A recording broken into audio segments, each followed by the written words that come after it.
ஒன்ப்ளஸோட budget smart ஃபோனான OnePlus Z ஜூலையில் launch ஆக போகுது. இந்த ஃபோனை பற்றின எல்லா டீட்டெயில்ஸும் இப்போவே லீக் ஆகிடுச்சு. இதில் குவால்காமோட ஸ்னாப்டிராகன் 765G சிப்செட் தான் இருக்க போகுது. இது ஒரு அப்பர் மிட்ரேஞ்ச் சிப்செட். இந்த சிப்செட்டில் 5G சப்போர்ட் இருக்கிறனால இந்த டிவைஸ் 5Gயோட தான் வரும். இந்த ஸ்மார்ட் ஃபோனோட ஃப்ரண்ட் ஃபேஸிங் கேமராவை ஹோல்ட் பண்ணுறதுக்கு ஒரு பஞ்ச் ஹோல் கொடுத்துருக்காங்க. இது ஒரு சென்டர் பஞ்ச் ஹோல் டிஸ்பிளே. இதோட டிஸ்பிளே ஒரு ஃபுல் HD ப்ளஸ் ரெசல்யூஷனில் 90 Hz ரிஃப்ரெஷ் ரேட்டோட வரும். ஆப்வியஸ்லி இது ஒரு AMOLED டிஸ்பிளேவாக தான் இருக்கும். இந்த ஃபோனில் ஒரு ட்ரிபிள் ரியர் கேமரா செட்டப் இருக்கும்.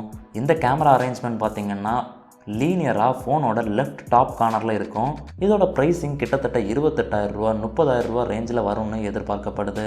இது கூகுள் பிக்சல் 4a அதே ப்ரைஸ் ரேஞ்சில் வர்றனால இந்த ஒன்ப்ளஸ் Z பிக்சல் 4aக்கு சரியான போட்டியாக இருக்க போகுது. ஒன்ப்ளஸ் இன்னும் ஏகப்பட்ட ப்ராடக்ட்ஸில் ஒர்க் பண்ணிகிட்ருக்காங்க. ஸ்மார்ட் வாட்சஸ், அஃபோர்டபுள் டிவிஸ், ஏர்பாட்ஸ்னு இன்னும் சில வருஷங்களுக்கு ஒன்ப்ளஸ் கொடி கட்டி பறக்க போகிறாங்கங்கிறதுல எந்த ஒரு சந்தேகமும் இல்லை. ஸோ இந்த வீடியோ உங்களுக்கு பிடிச்சிருக்குன்னு நினைக்கிறேன். பிடிச்சிருந்தா கண்டிப்பாக லைக் பண்ணுங்கள். நம்ம சேனலையும் சப்ஸ்கிரைப் பண்ணால் பார்த்துட்டு இருந்தீங்கன்னா சப்ஸ்கிரைப் பண்ணி பக்கத்தில் இருக்கிற பெல் ஐக்கானையும் ப்ரெஸ் பண்ணிக்கோங்க.